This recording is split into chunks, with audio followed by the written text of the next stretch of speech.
All right, let's talk about something real. Building your very first budget, especially for those times when you feel like you're totally broke and your bank account is looking, well, kind of sad. You know that moment, right? You open your banking app, you stare at the balance, and you just think, this. Wait, where did it all go? It is just the worst, sinking feeling. You know you got paid, you've been working hard, but poof, the money has just vanished. So let's start right there with that where'd it go feeling. Because honestly, that moment of sheer confusion, that's the real starting line for just about everyone who finally decides to get a handle on their finances. And hey, first things first, if this is you, you are so not alone. Seriously, most people only even start thinking about a budget after they hit that I'm broke moment. So if that's where you are right now, you're actually in a really good spot, on the exact same path millions have taken to get back in control. Okay, so how do we fix this? It all starts with a huge mental shift. We've got to stop thinking of money as this mysterious thing that just disappears. Instead, we're going to treat it like a team of employees, and you're the boss. We're going to give every single dollar a job. And this really gets to the core of it. The word budget just screams restriction, right? It feels like it's all about what you can't do. But I'm telling you, a real budget is the complete opposite. It's not about adding stress. It's about taking back control so you can finally stress less. It's not restriction, it's purpose. So let's completely redefine budgeting right now. It is the simple, active process of telling your money exactly where to go. It's you, in charge, so you can stop worrying and start actually saving for the things you want. Or, hey, maybe just get a good night's sleep without money anxiety. Okay, so that's the mindset. It's a big one. But how do we actually do it? Let's get super practical. I've got a simple 3-step plan for you. No crazy spreadsheets, no complicated math, just a clear way to get started. It's this simple. 1, we're going to track our spending. 2, we'll build a simple plan. And 3, we'll review and adjust as we go. That's the whole loop. Track, plan, adjust. You got this. All right, let's tackle step 1, which is all about awareness. Think of it this way. You can't follow a map if you don't know your current location. So before we can tell our money where to go, we have to get a really honest picture of where it's been wandering off to on its own. And you don't need anything fancy here. Use a free app or, heck, just a basic spreadsheet. The real challenge is committing to tracking everything for just 1 week. And I mean everything. Yes, even that $4 coffee. Especially that coffee. Because those little things, man, they add up fast. After that week is up, you're going to sit down, look at that list, and ask yourself a really important question. Am I spending on what I truly care about, or is my money just leaking away on whatever's easy and convenient in the moment? Be honest. The answer is almost always a huge eye-opener. All right, once you have that awareness, you are ready for step 2, building the plan. And we're going to use a super simple, super popular guideline to make it easy.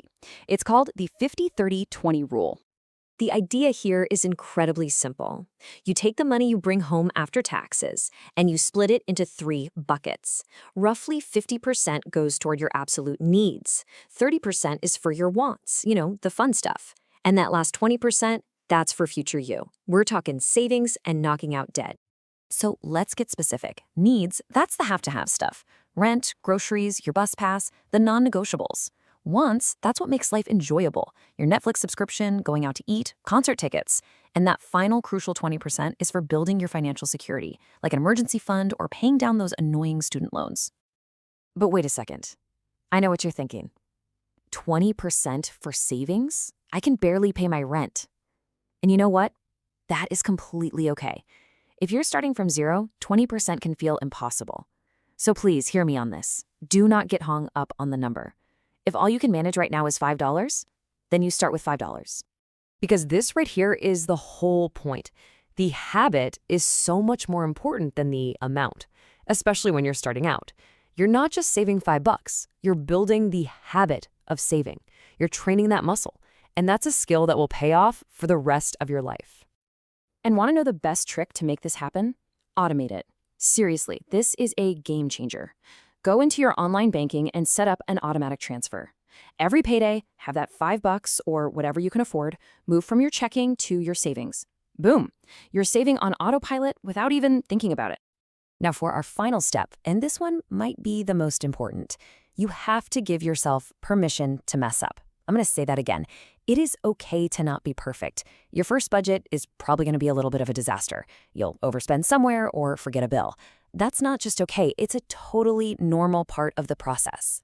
So at the end of the month, take a few minutes, look at your plan, and just ask, what went well? Find the wins. Maybe you totally crushed your grocery budget, or you said no to buying lunch out a few times. You have to celebrate those successes no matter how small. And then you ask the other question. All right, where did things go off the rails? Was your fun money budget just way too low to be realistic? Did an unexpected expense pop up? This isn't about beating yourself up. It's just about being a detective. You're gathering clues to make next month's plan even better.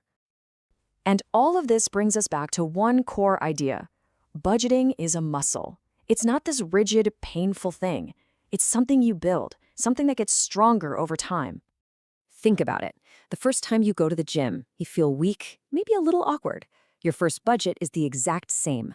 But every single month that you go through this cycle, track, plan, adjust, that muscle gets stronger. And before you know it, it's not a chore anymore. It becomes second nature. It becomes powerful. So let's wrap this all up. What are the key takeaways? First, track your spending to get aware. Second, use the 50-30-20 rule as a simple starting guide, not a strict law. And third, and most importantly, adjust your plan and just keep at it. Stay consistent. It's all about that cycle of getting a little bit better each month. And I want to leave you with this. Being in control of your money has almost nothing to do with how much you make. It's all about how you manage what you've got. By starting this process today, even if it's just with $5, you are building the skill that will help you manage thousands later on. You can absolutely do this.